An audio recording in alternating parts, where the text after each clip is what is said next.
दोस्तों, जो लोग अयोध्या कार्यक्रम में शामिल नहीं हो रहे या ये कहे कि धर्म की राजनीति में शामिल नहीं हो रहे, तो क्या वो सभी हिंदू धर्म के विरोधी है?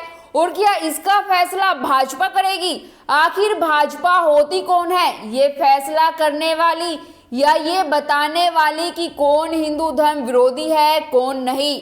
अयोध्या में 22 जनवरी को जो कार्यक्रम होने जा रहा है वो शुद्ध तौर पर पीएम मोदी का निजी कार्यक्रम है। उसका उनकी संवैधानिक ड्यूटी से, इस देश के विविधता के सिद्धांत से, आस्था की स्वतंत्रता के सिद्धांत से और यहाँ तक कि भाईचारे के सिद्धांत से कोई लेना देना नहीं है। ये भाजपा का पॉलिटिकल एजेंडा है। इसको स्वीकार करने से जो लोग इनकार करेंगे वो धर्म विरोधी हो जाएंगे। अब तो पीएम मोदी को तय करना पड़ेगा वो पुजारी है या प्रधानमंत्री है। अब जब शंकराचार्यों ने निमंत्रण स्वीकार नहीं किया तो क्या भाजपा अब शंकराचार्यों को भी धर्म विरोधी बताएगी?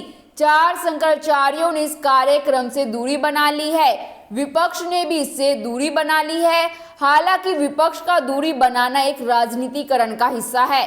नमस्कार दोस्तों, मैं हिमांशी कश्यप आपके साथ। आप देख रहे हैं जनता की आवाज। आगे बढ़ने से पहले इस वीडियो को लाइक करें, शेयर करें और अगर पहली बार जनता की आवाज न्यूज चैनल को देख रहे हैं तो चैनल को सब्सक्राइब भी करें और घंटी जरूर बजाएं, चैनल की भी और सरकार की भी। आज की नेशनल मीडिया के मुकाबले में जनता का साथ दीजिए और उसकी ताकत बनिए, जनता की आवाज बनिए और हो सके तो इसके लिए चैनल को ज्वाइन भी करें। दोस्तों, मान्यताओं के मुताबिक शंकराचार्य हिंदू धर्म में सर्वोच्च धर्म गुरु का पद है।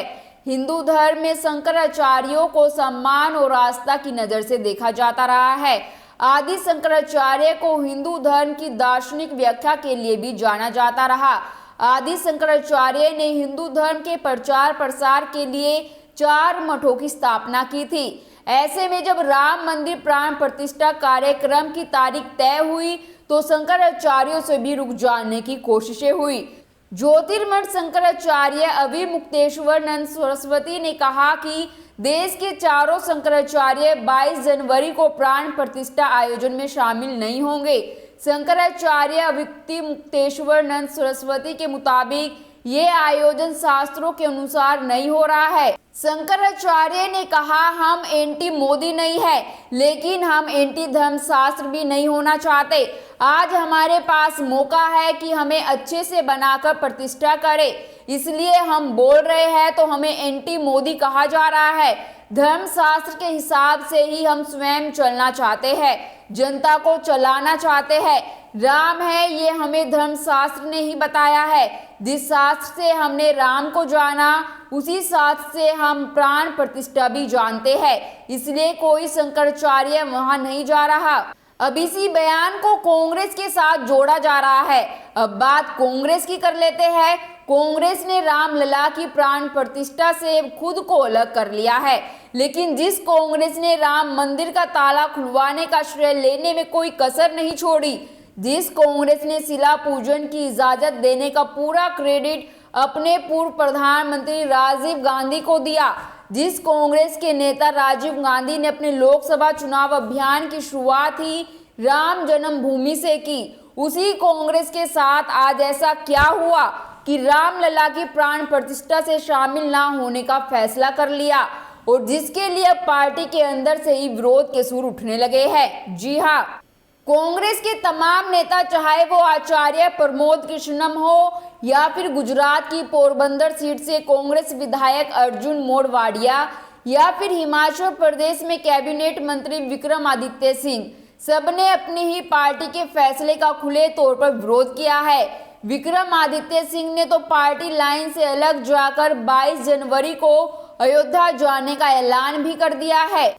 कांग्रेस के महासचिव जयराम रमेश ने तो बकायदा पत्र जारी कर इस बात का ऐलान किया है कि कांग्रेस और उसके नेता राम मंदिर की प्राण प्रतिष्ठा में शामिल नहीं होंगे। अब सवाल उठता है, कांग्रेस ऐसा क्यों कर रही है? क्या सिर्फ इस वजह से कि राम मंदिर बनाने का श्रेय बीजेपी लेती है? क्योंकि पत्र में जयराम रमेश ने जो लिखा है उसका तो सार यही निकलता है। जयराम रमेश ने लिखा, हमारे देश में लाखों लोग भगवान राम की पूजा करते हैं।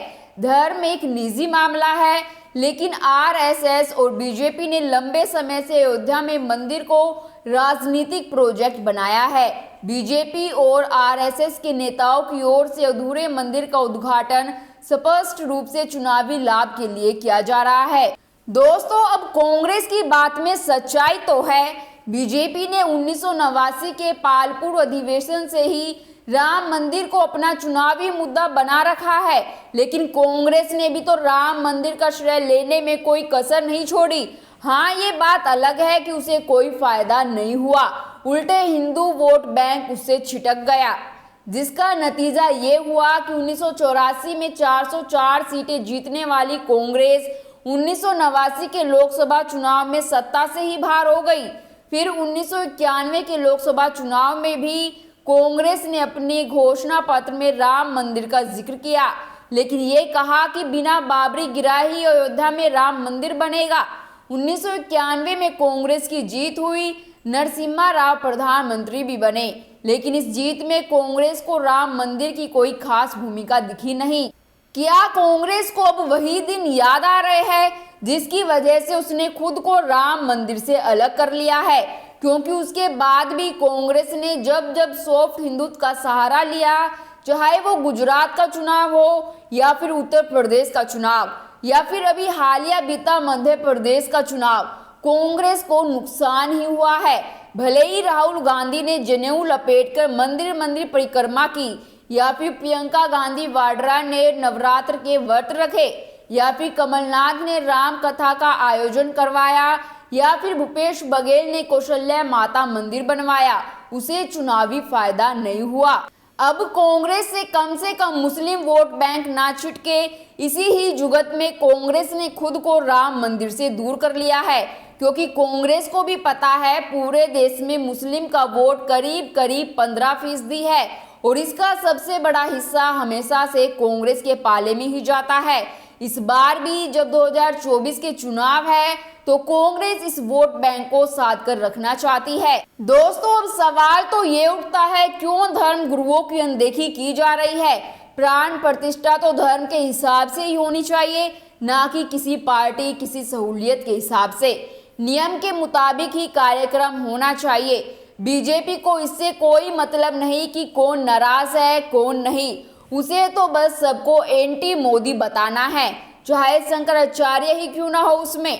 आपकी इस पर क्या राय है, हमें कमेंट कर जरूर बताएं और बाकी खबरों के लिए देखते रहिए जनता की आवाज।